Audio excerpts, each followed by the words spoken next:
The stagecoach lurched to a stop in front of what could barely be called a town, and Zara Sinclair knew immediately that she had made either the bravest or most foolish decision of her 23 years.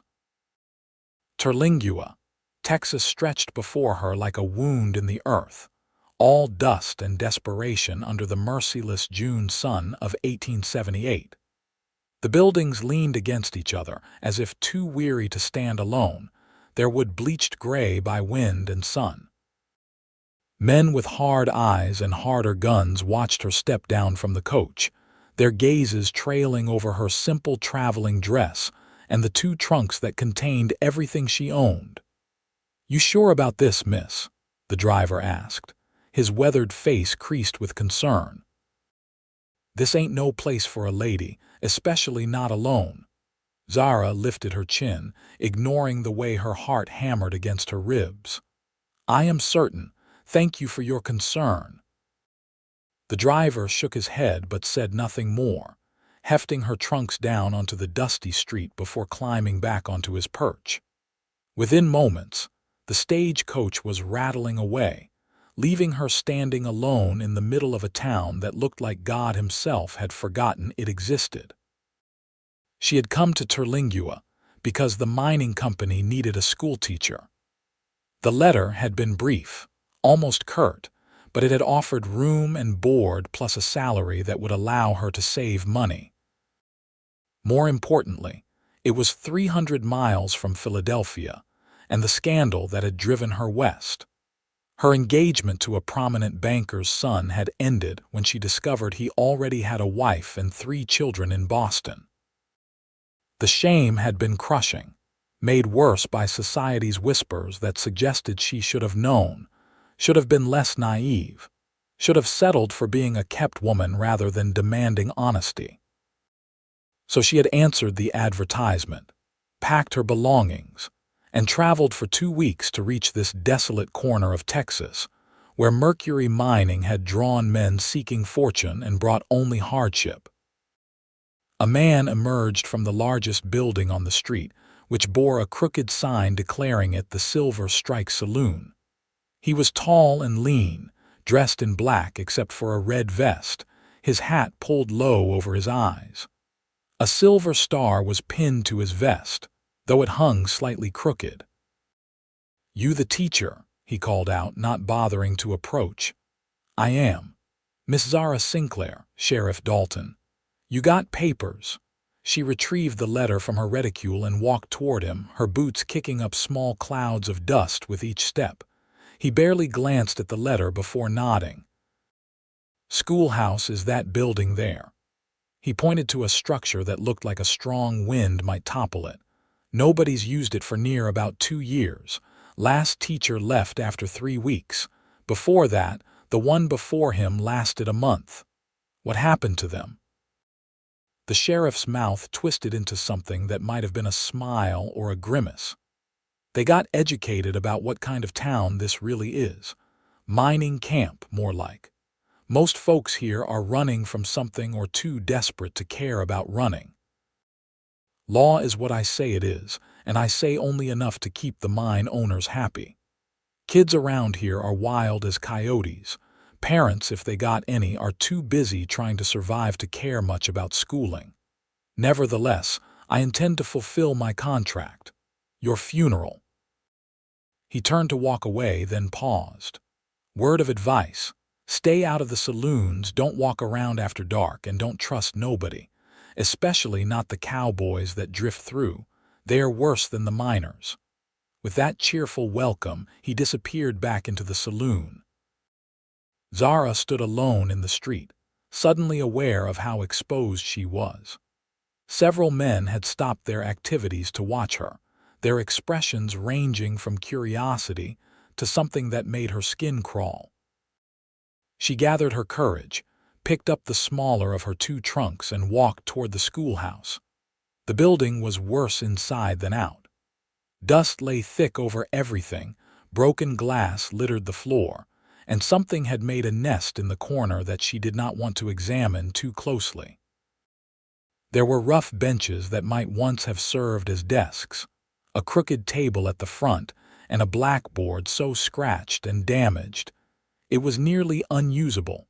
Behind the schoolhouse was a smaller structure, little more than a shack, which apparently served as the teachers' quarters. It contained a narrow bed with a stained mattress, a small stove, a basin for washing, and nothing else. No curtains on the single window, no proper door, just a piece of canvas nailed over the opening. Zara set down her trunk and allowed herself one moment of absolute despair. She had traveled so far, had been so certain she was moving toward a better life, and instead she had found this. A town that did not want her, teaching children who would not come, living in a hovel that barely qualified as shelter.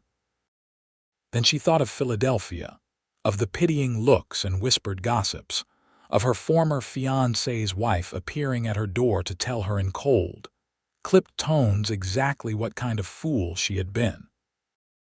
She thought of her parents who had died of influenza 3 years ago, leaving her alone in the world.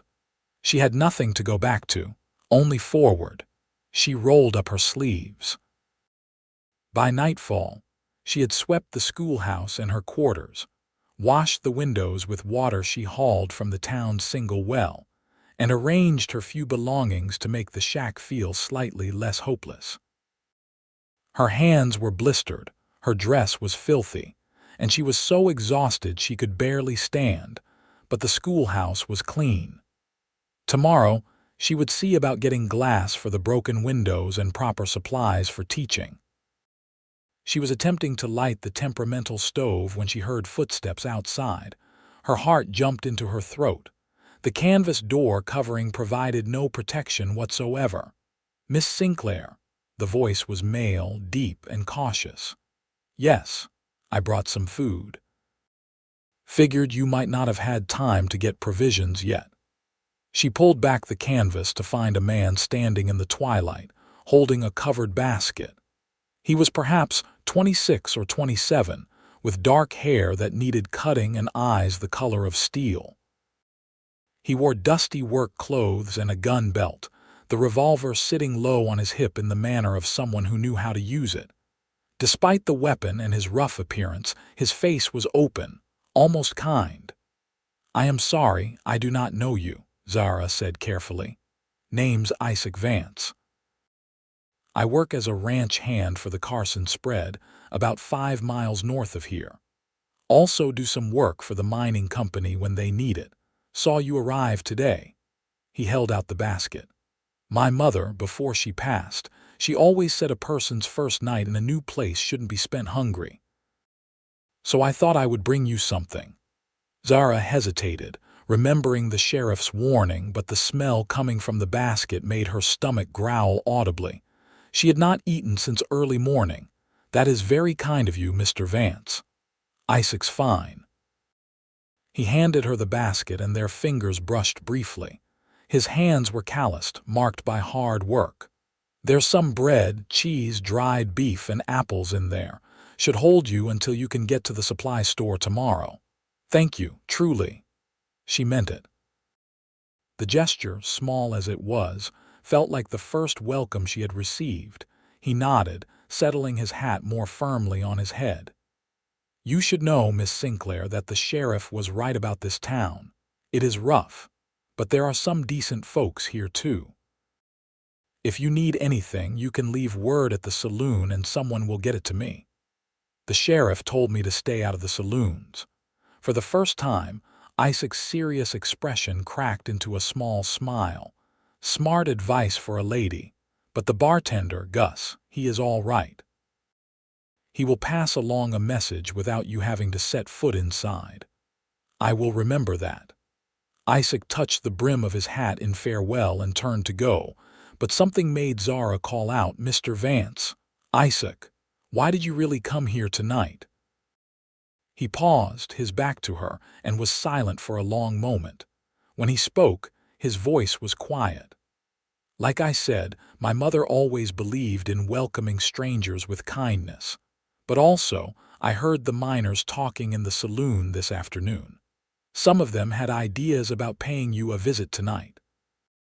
wanted to see how friendly the new teacher might be. He turned to face her, and his expression was hard now.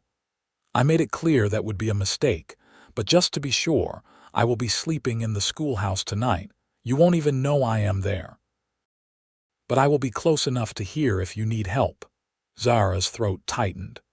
A stranger was offering her protection, was planning to give up his own comfort to ensure her safety, and she did not even know him. You do not have to do that, I know, but I am going to anyway. His tone left no room for argument. Lock your door as best you can. Well, secure that canvas. I will be nearby. He disappeared into the darkness before she could protest further. Zara brought the basket inside and did as he suggested, using a piece of wood to wedge the canvas covering more firmly into place. Then she sat on her bed and opened the basket. The food was simple but good, and as she ate, she found herself thinking about Isaac Vance. He did not fit her image of what a cowboy should be. He was quiet, thoughtful, and his eyes held a sadness that she recognized because she saw it in her own mirror each morning. That night, she lay awake for hours, listening to every sound, acutely aware that only a thin wall separated her from a town full of strangers. But knowing that Isaac was nearby, keeping watch, allowed her to finally drift into an uneasy sleep. She woke to the sound of hammering.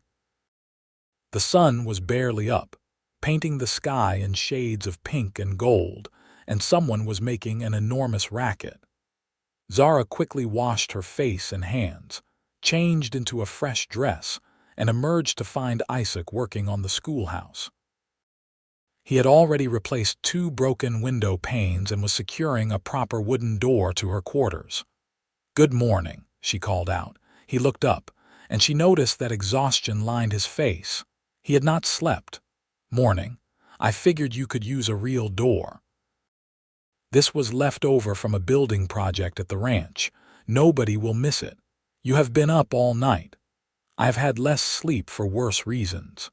He turned his attention back to the door, driving nails with efficient strikes of his hammer. "I also brought some supplies. Chalk for your blackboard, some paper and pencils, a few books I thought you might use for teaching. They were my mother's. She liked to read." Zara walked over to where he had set a crate near the schoolhouse entrance. Inside were the items he had mentioned, plus a lantern, a box of matches, and a warm shawl. "Isaac, this is too much. I cannot accept all of this." "You can and you will." He finished securing the door and stepped back to examine his work. "This town needs a school. It needs someone who believes these kids deserve better than growing up wild. If you are brave enough to try, the least I can do is make sure you have what you need to succeed." "Why do you care so much?" He set down his hammer and finally met her eyes. "Because I was one of those wild kids once. My parents came to Texas when I was 8 years old, chasing the same dream everyone chases out here. My father died in a mining accident when I was 10. My mother did her best, but we were poor and she was alone. When I was 12, I started getting into trouble. Stealing, fighting, running with a gang of boys who were heading down a dark road." He paused, his jaw tightening. "A teacher came to the camp we were living in, man named Mr. Howell. He saw something in me, I guess.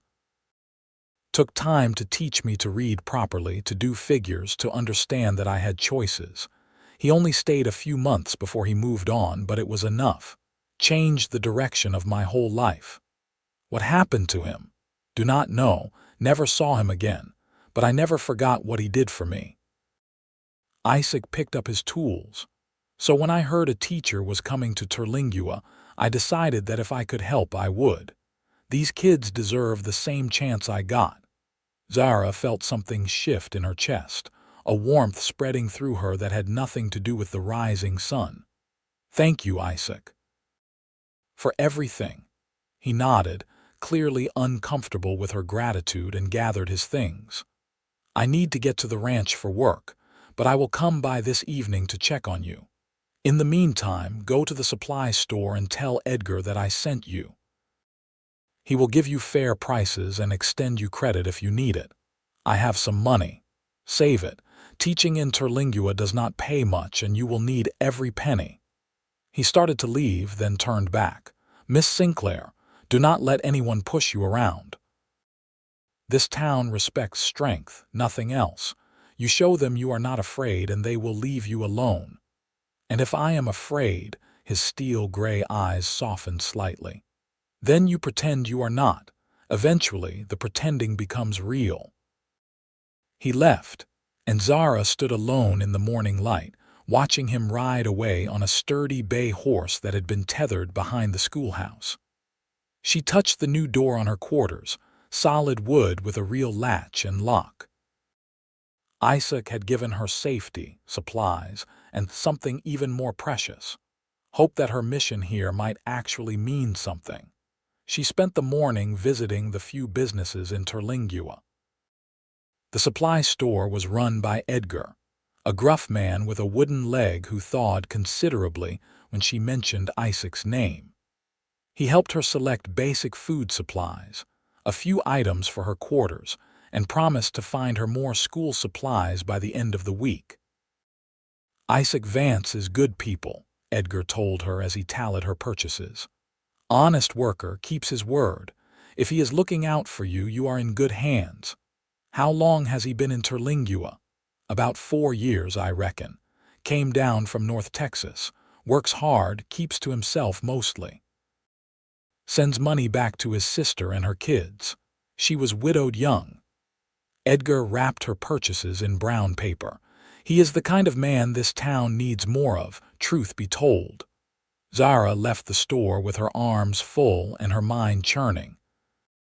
Isaac was proving to be far more than the rough cowboy she had first assumed. There was depth to him, a quiet integrity that was rare in any man, let alone one living in a place as harsh as Terlingua. She spent the afternoon preparing the schoolhouse for her first day of classes. She arranged the benches, cleaned the blackboard as best she could, and used Isaac's chalk to write a simple message. "Welcome.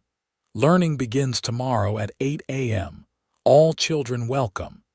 Then she walked through the town, knocking on doors and asking if there were children who needed schooling.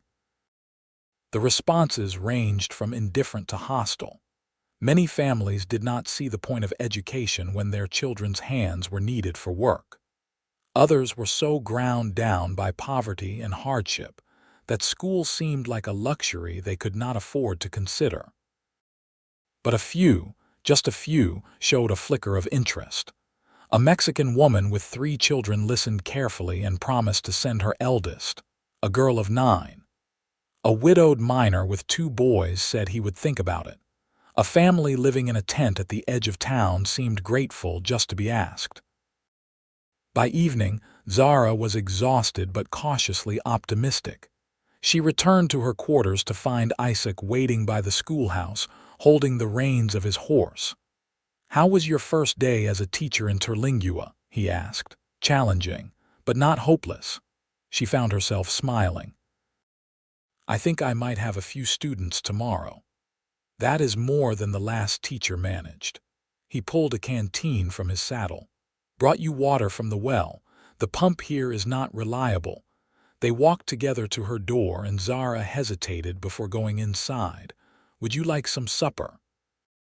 "It is only beans and cornbread, but I have enough for 2. It seems the least I can do after everything you have done for me." Isaac looked surprised, then uncertain. "I do not want to impose." "You are not imposing. I am inviting you."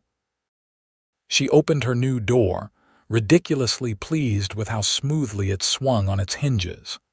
"Please." He tied his horse to a post and followed her inside, removing his hat and holding it awkwardly. The space was too small for 2 people, really, but Zara set about warming the food on her stove while Isaac stood near the door, clearly uncomfortable. "You can sit," she told him, gesturing to the single chair she had acquired. "I am fine standing." "Isaac, sit down." You have been working all day and you did not sleep last night. Sit. He obeyed, a faint smile tugging at his mouth. You sound like a teacher already. I am a teacher. I was teaching in Philadelphia before I came here. She stirred the beans, adding a bit of salt and the last of an onion Edgar had given her. I taught at a girls' academy for 2 years. Why did you leave? The question was asked quietly, without prying, but it still made Zara's hand still on the spoon. She had known the question would come eventually, but she had not expected it so soon or from him. I had a personal situation that made it impossible to stay, she said carefully. You do not have to tell me. I just wondered. But she found that she wanted to tell him. Perhaps it was because he had been honest with her about his own past. Perhaps it was because she sensed he would not judge her. I was engaged to be married, she said, focusing on the beans rather than looking at him. He was from a good family, well respected. We courted for 8 months, and I believed myself to be very much in love. Then I discovered he already had a wife and children in Boston. He had been living a double life. Her voice remained steady, though the words still carried a sting. When I confronted him, he saw nothing wrong with what he had done. He said I should be grateful for his attention, that many women would be honored to be his mistress. I ended the engagement immediately, but the scandal was significant. His family was powerful and made sure that I was the one society blamed. I was called naive, foolish, accused of trying to trap him or knowing about his wife all along. The academy suggested I should resign to avoid embarrassing them.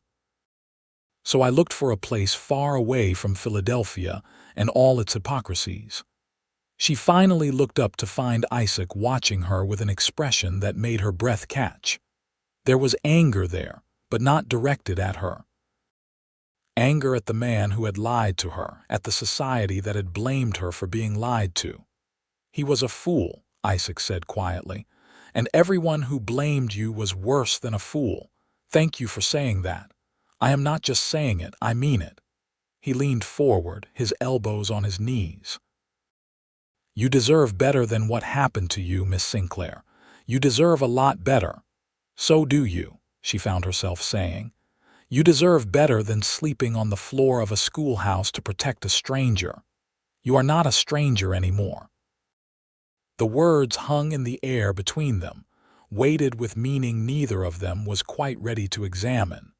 Zara served the simple meal, and they ate together in companionable silence. It struck her how natural it felt, having Isaac in her small space. He was easy to be with, his quiet presence somehow filling the room without overwhelming it. Tell me about your sister, she said as they finished eating, his face softened. Mary. She is 4 years older than me, married at 17 to a good man, had 3 children. Her husband died of pneumonia 2 winters ago, left her with the kids and debts. She lives in San Antonio now, works as a seamstress. The money I send helps keep her fed and housed until the kids are old enough to work. You are a good brother. I am the only family she has left. Of course I help her. There was no boastfulness in his words, just simple fact. He took care of those who depended on him because it was the right thing to do. After the meal, Isaac insisted on washing the dishes while Zara prepared for the next day's lessons. They talked as they worked, carefully avoiding anything too personal but sharing small pieces of themselves. She learned that he loved horses, that he could track almost anything, that he had once dreamed of having his own ranch. He learned that she spoke some French, that she had a weakness for novels, that she had always wanted to travel. When it was time for him to leave, they stood awkwardly at her door, neither quite ready to say goodbye. Will you be back tomorrow? Zara asked. If you want me to be. I do. She met his eyes. I feel safer knowing you are nearby. Is that terribly weak of me? It is human. He settled his hat on his head. I will come by after my work is done. If you need me before that, remember what I said. Tell Gus at the saloon. I will. Good night, Isaac. Good night, Miss Sinclair. Zara, please call me Zara. He smiled then, a real smile that transformed his serious face. Good night, Zara. She watched him ride away into the darkness, then closed and locked her solid door. For the first time since arriving in Terlingua, she felt something that might have been happiness. The next morning, Zara rang the bell outside the schoolhouse at precisely 8 o'clock. She had found the old brass bell in a corner, polished it until it gleamed, and mounted it on a post outside the door. Its clear tone rang out across the dusty town, announcing that school was in session. She waited, standing in the doorway of her schoolhouse, trying not to let her nervousness show. 5 minutes passed. Then 10. Just when she was beginning to think no one would come, she saw a small figure approaching. It was the Mexican girl whose mother had promised to send her. She was thin, with huge dark eyes and long black hair in a neat braid. She wore a dress that was clean but patched in several places. "Good morning," Zara said warmly.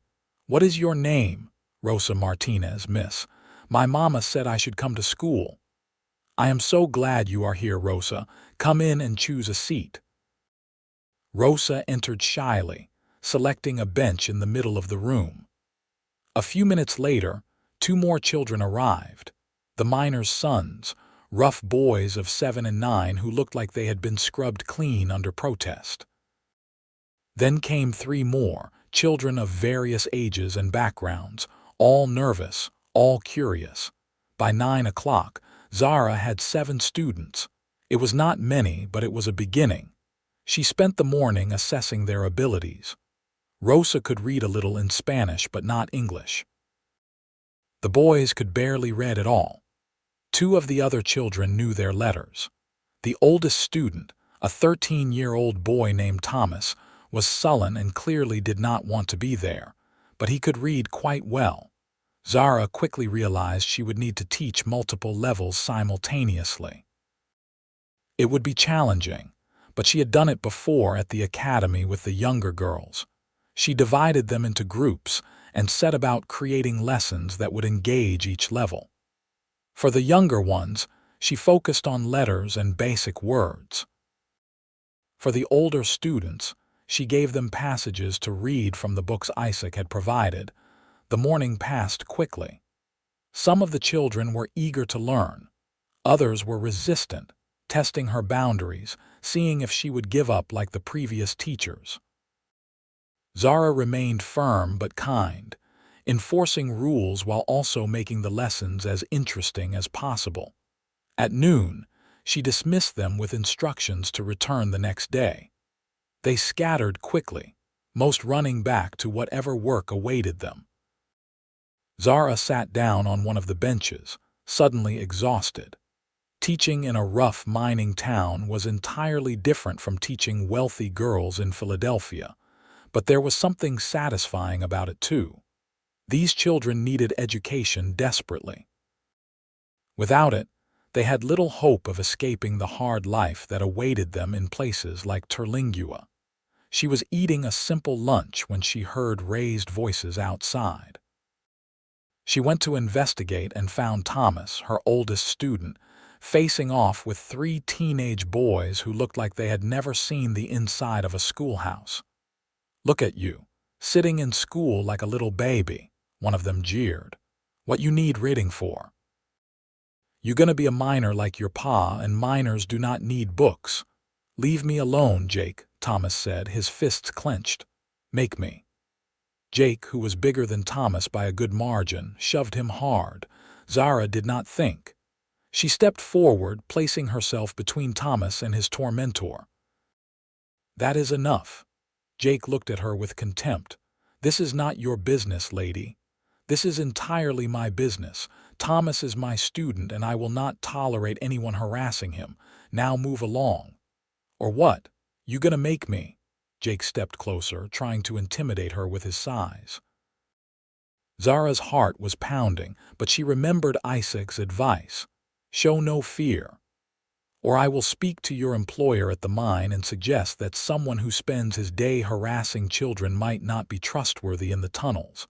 I understand mine bosses do not like troublemakers. Too dangerous." Jake's eyes narrowed, and for a moment Zara thought he might actually strike her. Then a voice cut through the tension. "You heard the lady. Move along." Isaac stood a few yards away, his hand resting casually on his gun belt. He did not look threatening exactly, but there was something in his posture that suggested he would be very difficult to fight. Jake looked between Zara, Isaac, and Thomas, then spat in the dust. "This is not over." He and his friends swaggered away, throwing insults over their shoulders. Thomas looked at Zara with something like awe. "Thank you, Miss Sinclair. Jake has been after me for weeks." "Why?" "Because I want something better than the mines. He thinks that makes me think I am better than him." Thomas kicked at the dust. "Maybe he is right. Maybe I should just accept that this is all there is." "No." Zara put her hand on his shoulder. "You should never accept limitations that others try to put on you. If you want more, you work for it. You learn, you grow, you find a way. That is exactly what education is for." Thomas nodded slowly, then headed off toward home, his shoulders a little straighter. Zara turned to Isaac. "What are you doing here? I thought you were working at the ranch." "I was. Finished early." He did not mention that he had ridden hard to make sure he could check on her during the school day. "How did your first morning go?" 7 students. It is a start." "That is good, really good." He glanced in the direction Jake and his friends had gone. "You should be careful of that one. Jake Morrison is trouble. His father is the same way. He does not scare me." It was not entirely true, but Zara was determined to believe it. Isaac's mouth quirked in that almost smile she was beginning to recognize. "I noticed. You stood right up to him, but still, be careful. Men like that do not like being embarrassed, especially not by a woman." They walked together back to the schoolhouse, and Isaac inspected the building as if checking for problems. "I was thinking," he said, not quite looking at her, "that I could build you some proper desks. The benches are not good for writing. The kids need something better." "Isaac, you have already done so much. I want to." He finally met her eyes. "I like having a reason to come by here. Gives me something to look forward to."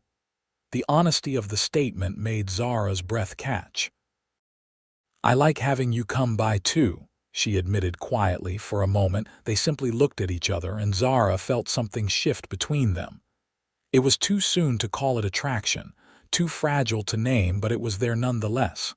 A possibility, a promise of something more. "I should get back to work," Isaac said, though he made no move to leave. "Yes, you should. I will come by this evening. Bring some lumber and start measuring for those desks." "All right." He rode away, and Zara watched him go, a smile playing at her lips. She was standing in the dusty street of a lawless Texas town, far from everything she had ever known, and somehow, impossibly, she was happy. The weeks that followed fell into a rhythm.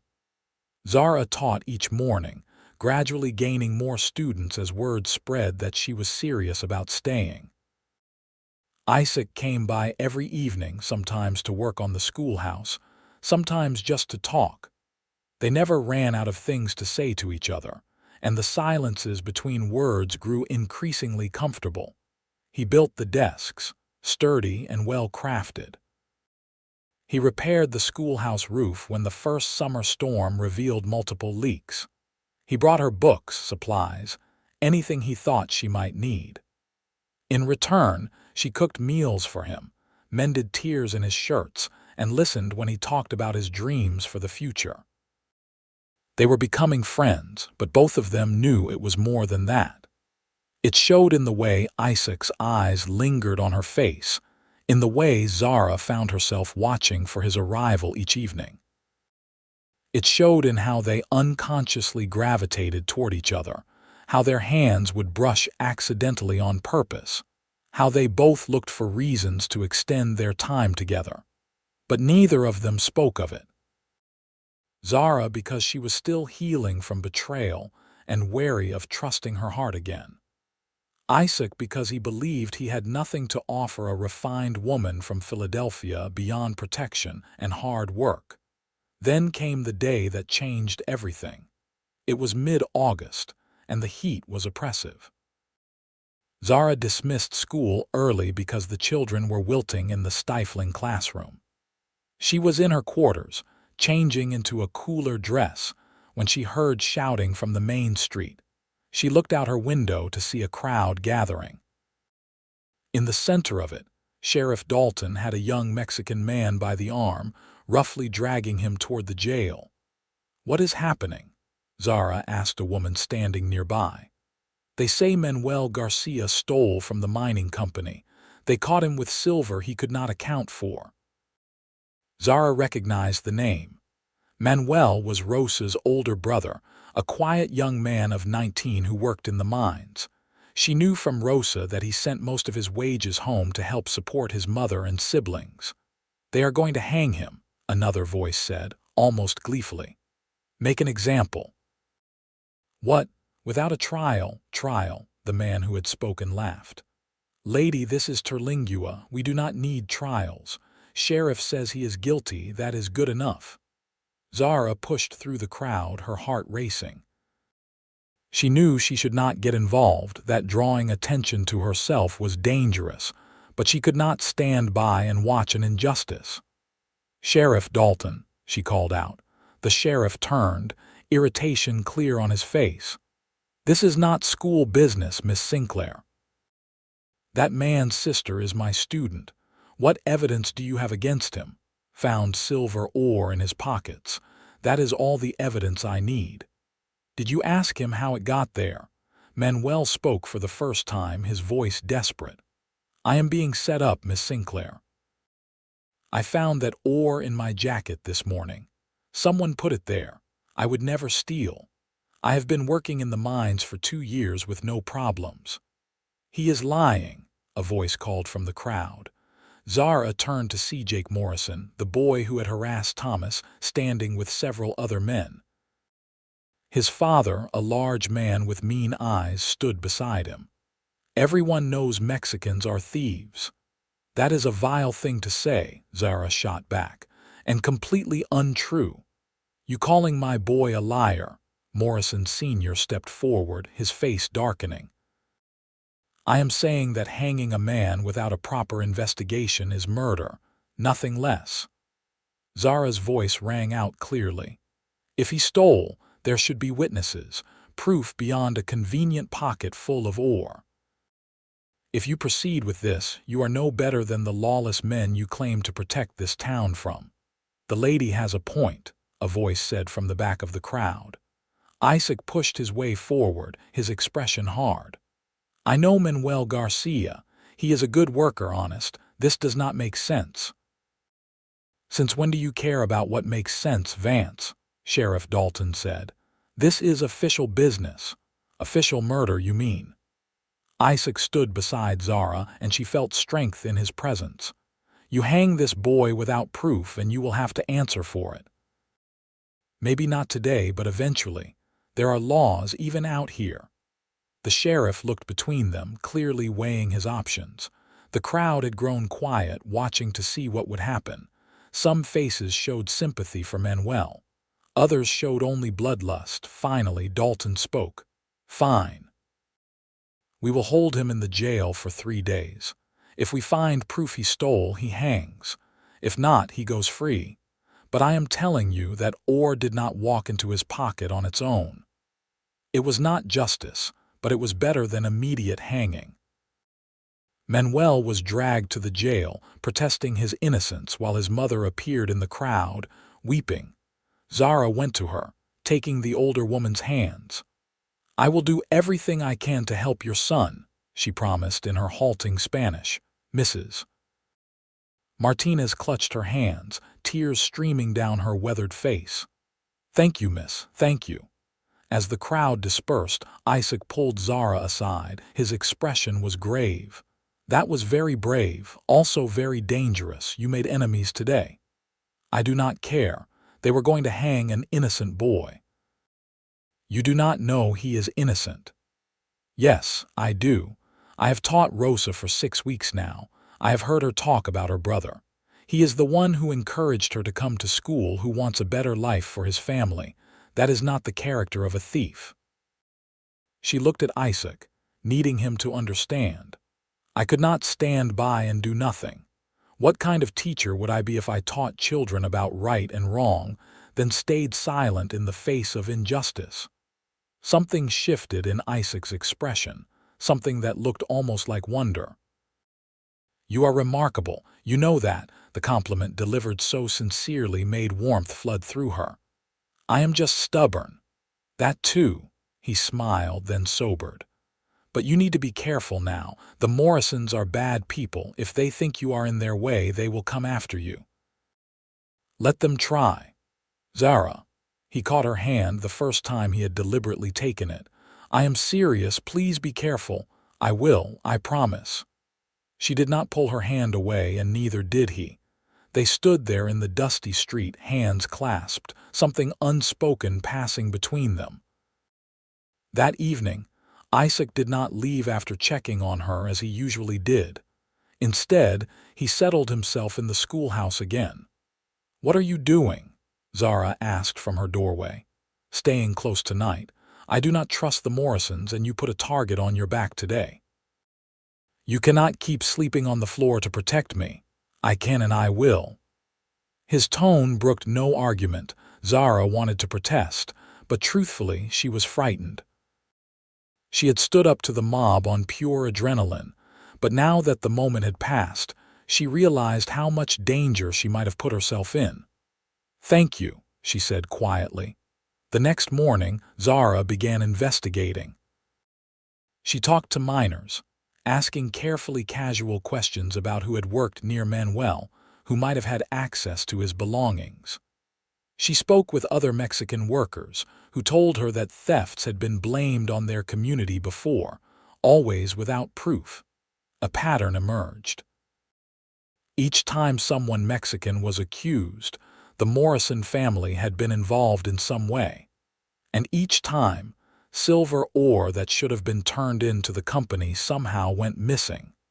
By the second evening, Zara had a theory. The Morrisons were stealing from the mining company, then planting evidence on Mexican workers to avoid suspicion. It was clever and vicious. She shared her findings with Isaac, who listened intently. That makes sense. The Morrisons have been living better than their wages should allow. New horses, fancy guns. But we need proof. How do we get that? I have an idea. But you are not going to like it. His idea was to break into the Morrison house while the men were at work and search for stolen silver. It was dangerous and illegal, but Zara could not think of a better option.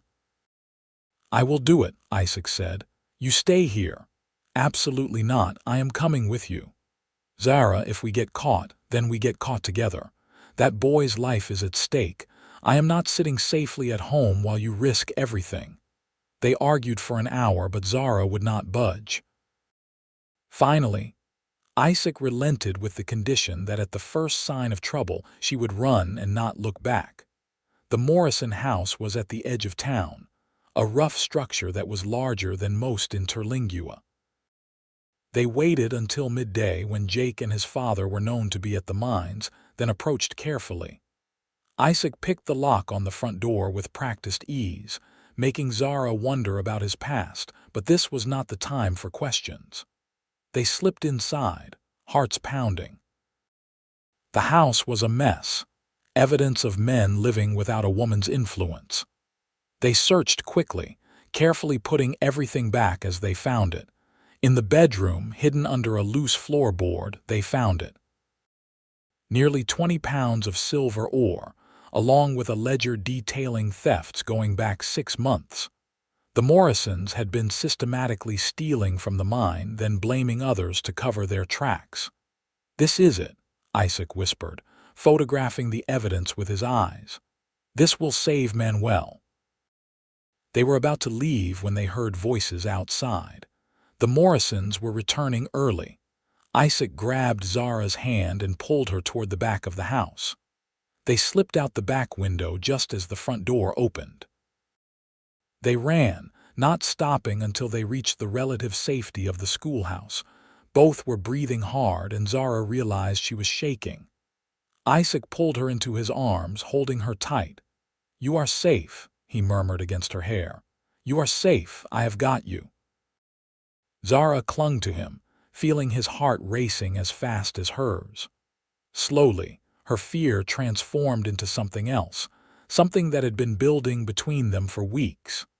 She pulled back just enough to look up at him, and what she saw in his eyes made her breath stop. "Zara," he said, her name a question and a prayer. She answered by rising on her toes and kissing him.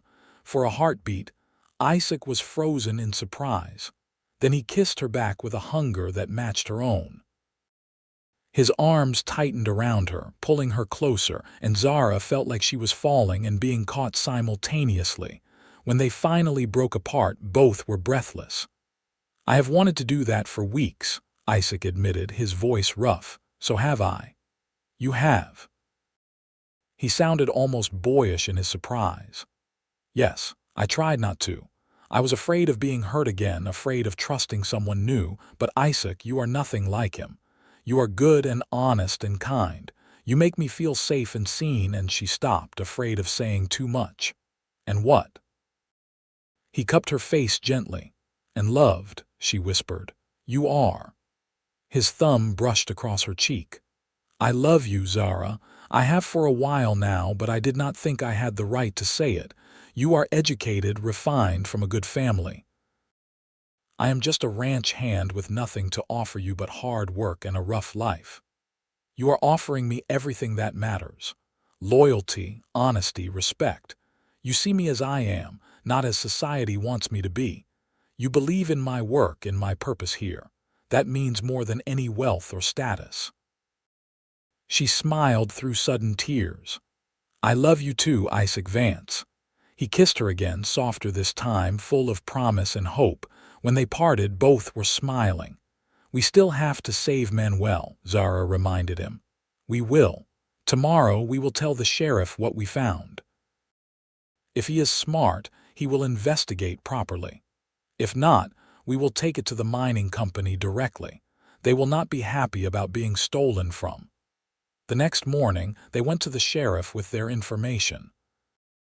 Dalton was skeptical, until they described exactly where the silver and ledger could be found.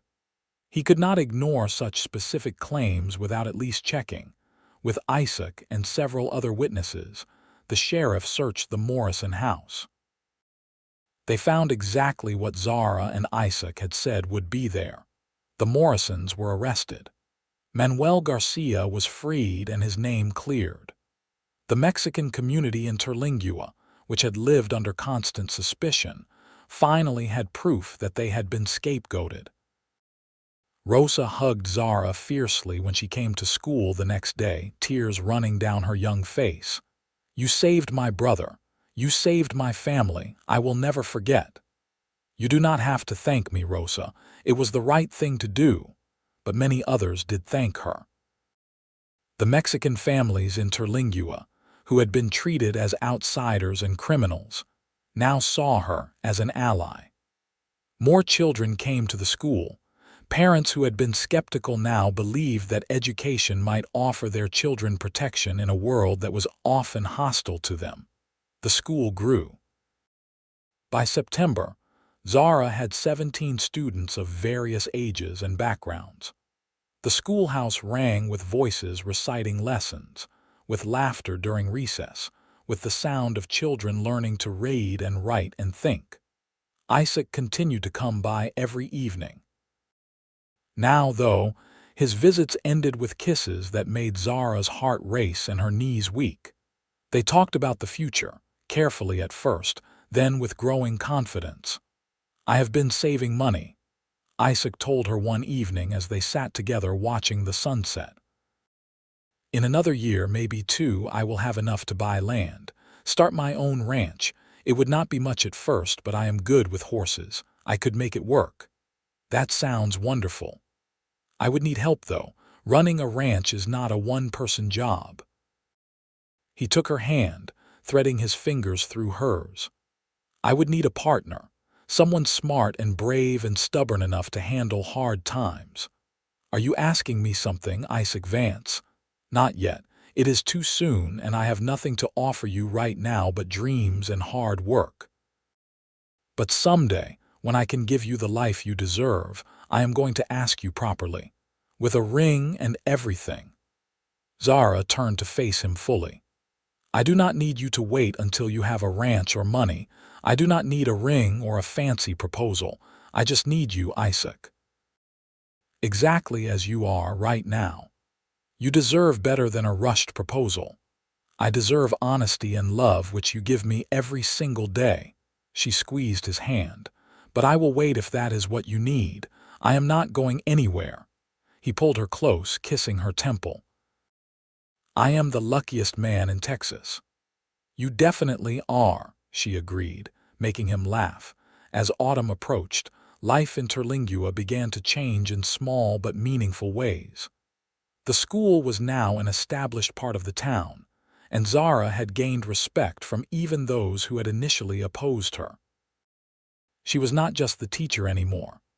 She was someone who had stood up for justice, who had proven that education and courage could make a difference. Isaac's work at the ranch was going well. The owner, impressed by his dedication and skill, had offered him a promotion to foreman with a significant raise in pay. It brought him closer to his dream of owning land. Zara and Isaac fell into a comfortable pattern of courtship.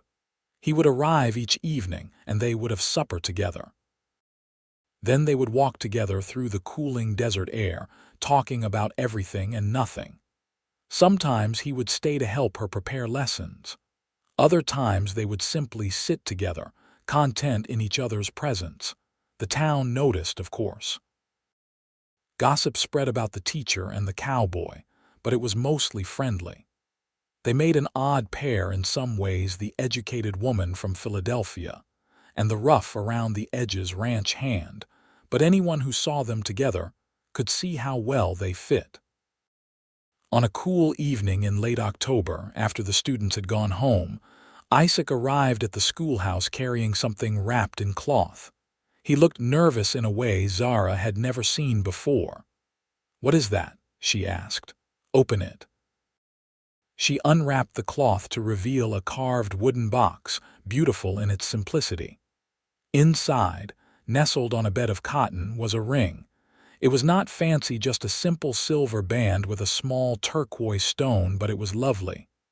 "Isaac," she breathed. "I know I said I would wait until I had more to offer, but I realized something. Every day I wait is a day we are not building our life together. I do not want to wait anymore." He took the ring from the box and held it between them. "I love you, Zara. You are the strongest, bravest, most remarkable woman I have ever known. You have changed my life in every way that matters. I am still just a ranch hand without much money, but I promise I will work every day to give you a good life. Will you marry me?" Tears spilled down Zara's cheeks as she nodded. "Yes. Yes, of course I will marry you." He slid the ring onto her finger and it fit perfectly. Then he was kissing her, and she was kissing him back, and the future they had been carefully imagining suddenly felt brilliantly, wonderfully real. They were married 3 weeks later in a simple ceremony at the schoolhouse. The whole town turned out for the wedding. Rosa and the other students decorated the room with wildflowers they had gathered from the desert. Mrs. Martinez made Zara a mantilla to wear.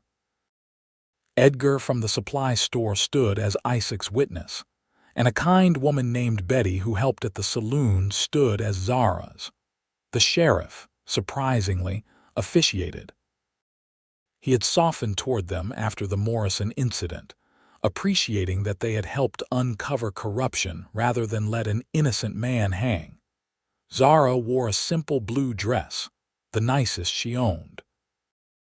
Isaac wore his best clothes and had gotten a haircut that made him look younger and more vulnerable. When he saw Zara walking toward him between the students' desks, his eyes filled with emotion. The ceremony was brief. They exchanged vows promising to love and support each other, to face whatever hardships came together, to build a life based on honesty and respect. When Isaac kissed her as his wife, the children cheered, and even some of the rough miners in attendance looked misty-eyed. The reception was held outside, with food contributed by various families. Someone produced a fiddle, and there was dancing and laughter as the sun set over the desert. It was nothing like the elaborate Philadelphia wedding Zara had once imagined for herself, but it was perfect. That night, they moved Zara's few belongings into Isaac's small room at the ranch. It was not much, just a single room in the bunkhouse, but they would make it work until they could afford something better. "Are you sure about this?" Isaac asked as they stood together in the cramped space. "It is not what you are used to." "What I am used to is loneliness and betrayal," Zara said firmly. "This is love and partnership and hope. I would choose this every single time." He pulled her close, and in that tiny room that smelled of leather and horses, they began their married life together. The months that followed were not easy, but they were happy. Zara continued teaching, though she now had to ride to the schoolhouse each morning on a gentle mare Isaac had acquired for her. He worked long hours at the ranch, often leaving before dawn and returning after dark. But they made time for each other, protecting their evenings together fiercely. They saved every penny they could. Zara took on tutoring in the evenings for the children who needed extra help, and Isaac did additional work breaking horses for extra pay. Their combined savings grew slowly but steadily. By spring of 1879, Isaac had saved enough for a down payment on land. They found a property about 3 miles north of Terlingua, 100 acres with a small creek and decent grazing. The land came with a tiny, run-down cabin that would need significant work, but it had good bones and the location was perfect. They bought it together, both of their names on the deed. It was the first time Zara had ever owned property, and holding that piece of paper made her feel more rooted than she had since her parents died. They spent weekends working on the cabin, making it livable. Isaac repaired the roof and walls while Zara cleaned and made simple curtains from fabric Edgar gave her at cost. They painted the walls whitewash to brighten the small space and built a proper bed frame to replace the broken one they found. In late May, they moved out of the ranch bunkhouse and into their own home. It was tiny, just one room plus a small loft, but it was theirs. That first night, lying together in their own bed in their own house on their own land, they both felt the profound satisfaction of having built something through their own effort and determination. "This is just the beginning," Isaac said, holding her close. "In a few years we will expand the cabin, build a barn, start raising horses seriously, maybe even start a family." "I would like that," Zara said softly. "All of it." She continued teaching, though the commute was longer now. Some days, when Isaac had to go into Terlingua anyway, he would drive her in the small wagon they had purchased. Other days, she rode her mare. The students flourished under her continued instruction, and several of her older pupils were now reading at levels that would allow them to pursue further education or better employment. Life settled into a new rhythm. They worked hard during the week, Zara teaching and Isaac building their ranch one fence post at a time. Weekends were spent together, improving their property, tending their small vegetable garden, and slowly acquiring livestock. They started with chickens for eggs, then added a milk cow, and finally Isaac bought 3 young horses he planned to train and sell. They were happy in a way that felt earned, built on shared values and mutual respect. Their marriage was a true partnership, each of them contributing their skills and supporting the other's dreams.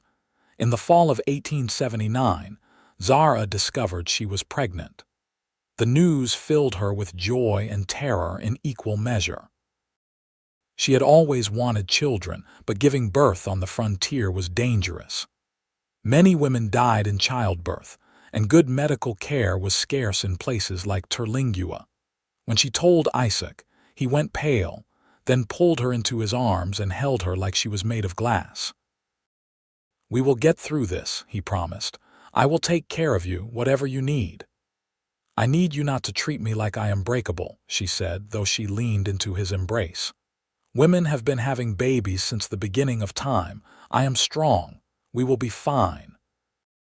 But Isaac worried anyway, and Zara loved him for it. He insisted she stop riding to school and drove her in the wagon instead, even though it meant he started his workday later. He brought her water, made sure she ate properly, and tried to prevent her from doing any heavy work around the house. Zara mostly indulged him, understanding that his concern came from love. But she also maintained her independence, continuing to teach even as her belly grew. Her students were excited about the baby, and Rosa, now 11 and one of her best pupils, declared that she would help take care of the child when it came. Winter came, and with it the reality that the baby would arrive during the coldest, harshest time of year. Isaac arranged for Betty, who had experience as a midwife, to be on call when Zara's time came. He stockpiled firewood and supplies, preparing for the possibility that they might be snowed in. On a frigid morning, in late January of 1880, Zara woke to the first pains of labor. Isaac immediately went for Betty, riding hard despite the icy conditions. By the time he returned with the midwife, Zara's labor was progressing quickly. Isaac wanted to stay with her, but Betty shooed him out, insisting this was women's work. He paced outside in the cold, wearing a path in the dirt, terrified that something would go wrong, that he would lose the woman who had become his entire world. Inside, Zara labored through the day and into the evening. The pain was worse than anything she had imagined, but Betty was calm and encouraging, guiding her through each contraction. Finally, as the sun was setting, painting the desert in shades of orange and pink, Zara gave birth to a healthy baby boy. His cry was strong and indignant, and when Betty placed him in her arms, Zara felt a love so fierce it took her breath away. Isaac was allowed in, and when he saw his son for the first time, tears streamed unashamedly down his face. "He is perfect," he whispered. "You are perfect. Thank you, Zara." "Thank you." They named him Samuel Isaac Vance, after Isaac's father. Sam had his father's dark hair and his mother's blue eyes, and from the start, he had a personality all his own, curious, determined, and surprisingly calm. The months after Sam's birth were exhausting but joyful. Zara reduced her teaching schedule temporarily, and the community rallied around them. Students' parents brought food and supplies. Betty stopped by regularly to check on mother and baby. Rosa came by after school to help with chores and to hold Sam, her young face glowing with adoration for the infant. Isaac was a devoted father, doting on his son with a tenderness that made Zara fall in love with him all over again. He would walk the floor with Sam when the baby was fussy, sing him rough lullabies in his off-key voice, and stare at his tiny features with wonder. By spring, life had found a new normal. Zara returned to teaching full-time, bringing Sam with her to the schoolhouse. The students loved having a baby in the classroom, and older girls would take turns gently rocking his cradle when he fussed during lessons. The ranch was thriving. Isaac had successfully trained and sold 2 horses for good prices, and the money allowed them to buy more livestock and make improvements to their property.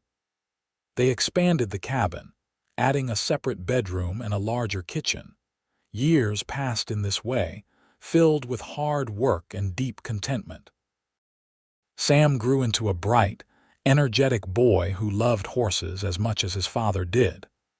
The school continued to flourish, with Zara's oldest students now helping to teach the youngest, creating a community of learning.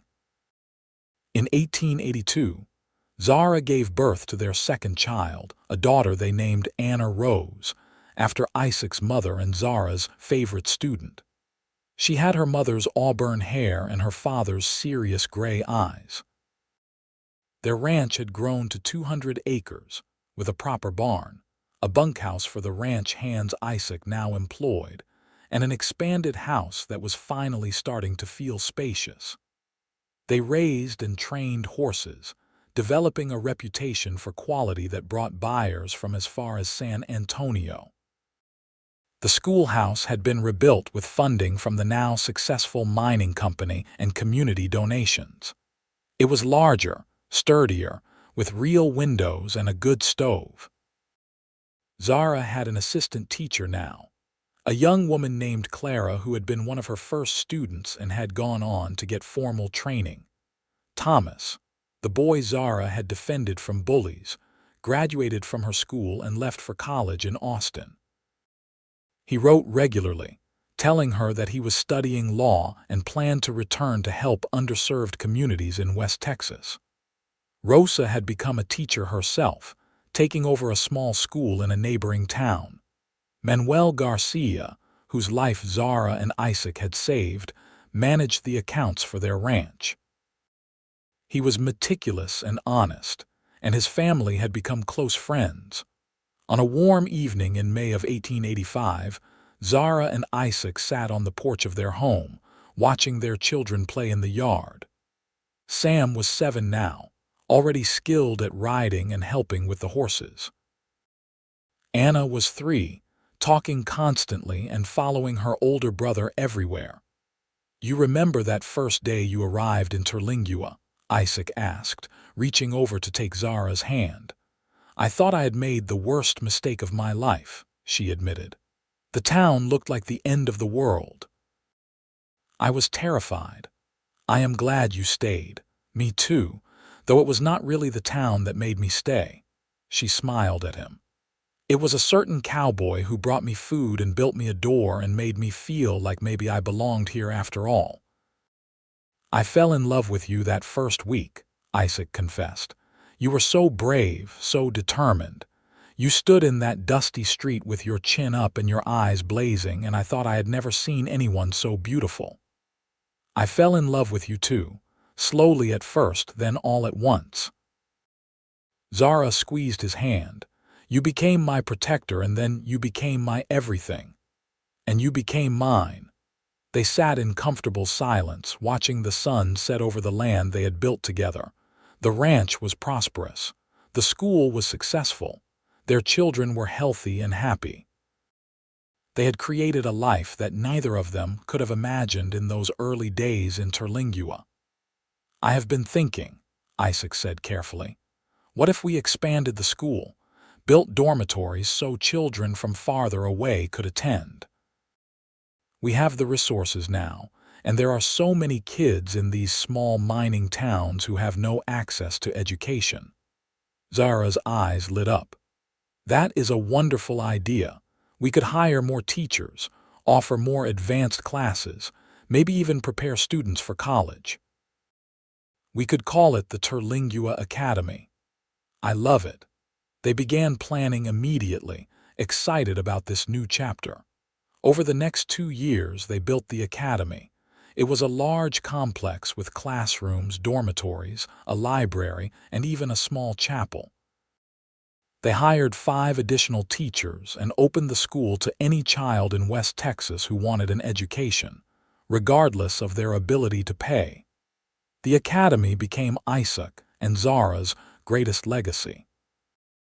Hundreds of children passed through its doors, many going on to successful careers as teachers, lawyers, doctors, and business people.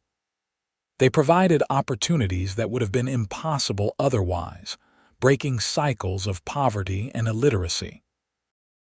In 1890, on their 10th wedding anniversary, Isaac took Zara on a trip to San Antonio. It was the first time they had left the ranch for more than a day since Sam was born. They visited museums, attended a concert, and stayed in a proper hotel with running water and electric lights. "This is lovely," Zara said as they walked through the city's plaza one evening. "But I miss home." "So do I." Isaac pulled her close. "Our simple life on the ranch with our children and our work, that is where I want to be." "Me too." They returned home to find Sam, now 12, had managed the ranch competently in their absence. Anna, 8 years old, had helped Clara run the academy.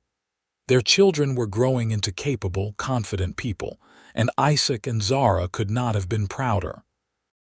More years passed, bringing both joys and sorrows.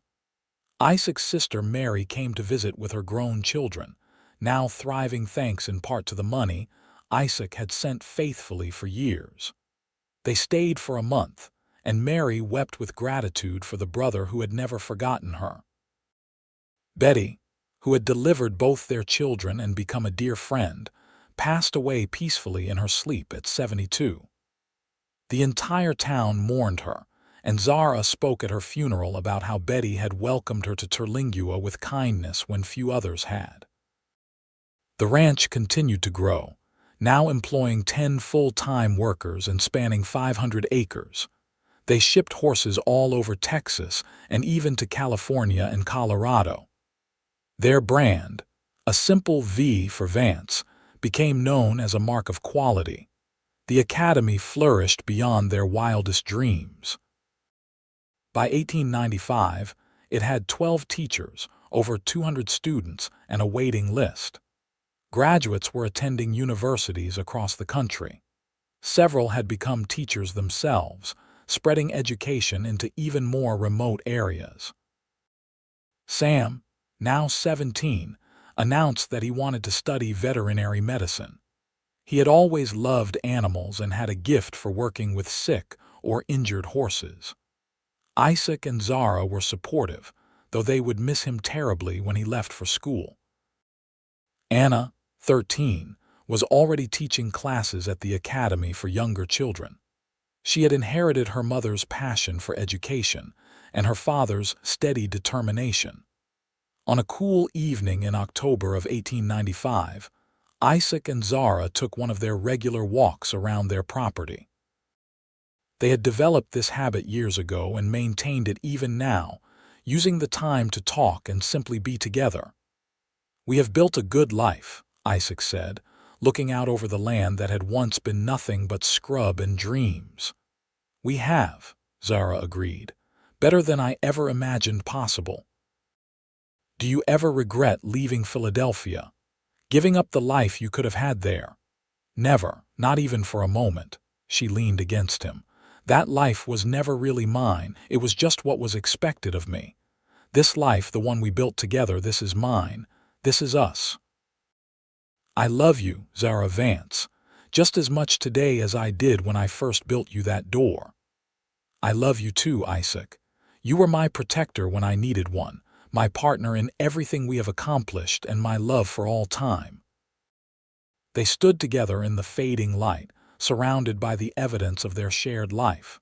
The house they had built, the barn filled with horses, the academy in the distance, lights glowing in its windows as students studied, their children, healthy and happy and preparing for their own futures. 17 years earlier, Zara had stepped off a stagecoach into a lawless town, terrified and alone. A cowboy had brought her food and built her a door. That simple act of kindness had changed everything. Now, they stood together on land they owned, surrounded by a community they had helped build, with children and students and a love that had only deepened with time. The scared young woman and the quiet cowboy had found each other in the most unlikely of places and created something beautiful. As they walked back to their house, hand in hand, Zara thought about all the turns her life had taken, the heartbreak that had driven her west, The fear she had felt arriving in Terlingua, the courage it had taken to stand up for justice, the risk of opening her heart again. Every choice had led her here, to this moment, to this man, to this life. She would not change a single thing. The Terlingua Academy would eventually grow to become one of the most respected schools in West Texas, educating thousands of children over the decades. The Vance Ranch would remain in the family for generations, known throughout the region for quality horses and honest dealings. But more than their accomplishments or their legacy, Isaac and Zara had built something even more valuable, a partnership based on love, respect, and shared purpose.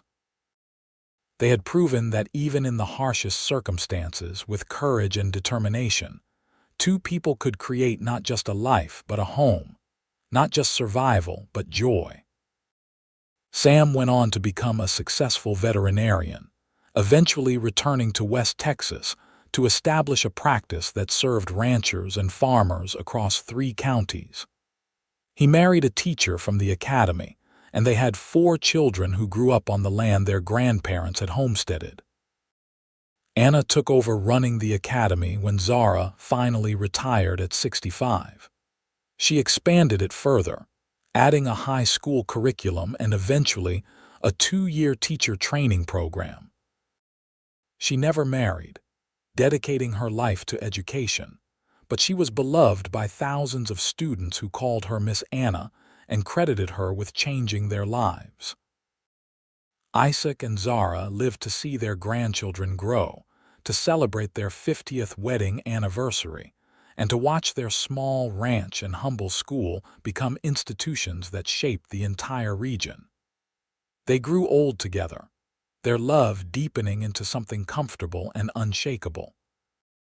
On a spring morning in 1925, Isaac passed away peacefully in his sleep at 73, with Zara holding his hand. He had lived a full life, had accomplished everything he set out to do, and had loved one woman with his whole heart for over 40 years. Zara lived another 3 years, continuing to visit the academy and the ranch, surrounded by children and grandchildren who adored her. She told stories about the early days in Terlingua, about the cowboy who had become her protector and her everything, about building a life from nothing but love and determination. When she passed away at 76, the entire region mourned. Her funeral was held at the academy, and over 1,000 people attended, including former students who came from across the country to pay their respects to the teacher who had changed their lives. She was buried next to Isaac on a hill overlooking the ranch, under a simple stone that read, Zara Sinclair Vance, teacher, pioneer, beloved wife and mother. She brought light to a lawless town, but those who had known her best knew that the inscription did not tell the whole story.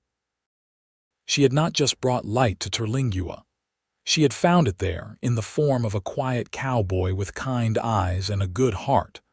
Together, they had built something that lasted, something that mattered. Their story became legend in West Texas. People told their children about the brave teacher who had stood up to a mob to save an innocent man, about the cowboy who had protected her and loved her and built a life with her, about how 2 unlikely people had found each other in the middle of nowhere and created something beautiful. The Terlingua Academy still stands today, now a historic site and museum. The Vance Ranch is still operated by their descendants, still raising horses, still bearing the simple V brand. And in the local cemetery, 2 stones stand side by side on a hill, marking the resting place of a love story that began with a simple act of kindness and grew into something extraordinary in the end. That was their greatest accomplishment. Not the ranch or the academy or the legacy they left behind. It was the love they shared, the partnership they built, the way they proved that even in the harshest circumstances, 2 people who truly see each other can create not just a life, but a miracle. Zara had opened a school in a lawless town. Isaac had become her protector. But more than that, he had become her partner, her love, her home, and she had become his. Together, they had written a story that inspired generations, a testament to courage, love, and the transformative power of two hearts joining to face whatever the world might bring. Their love story became the kind of tale passed down through families, told around campfires, remembered in the history books. But to them, it was simply their life, the one they had chosen, the one they had built together, one day at a time, one choice at a time, one act of love at a time. And that, in the end, was everything.